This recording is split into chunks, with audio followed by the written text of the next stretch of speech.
Jongleerauksen perusteita. Jongleerausta kannattaa lähteä aloittamaan yhdellä pallolla. Ja tätä on hyvä harjoitella ihan ensimmäiseksi. Perusheittoa. No nyt otetaan toinen pallo. Palloja onkin 2.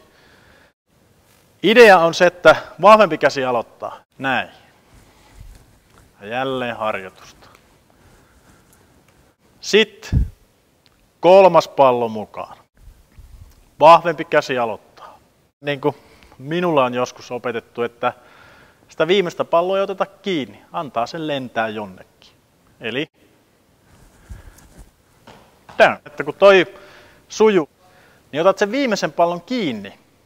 Ja silloinhan se menee tietysti näin. Ja sitten se kaikista viimeisin vaihe, joka on vaikein, niin on se, että liikettä vain jatketaan. Eli en lopetakaan sitä liikettä, niin silloin ollaan siirrytty jongleeraukseen. Kiitoksia.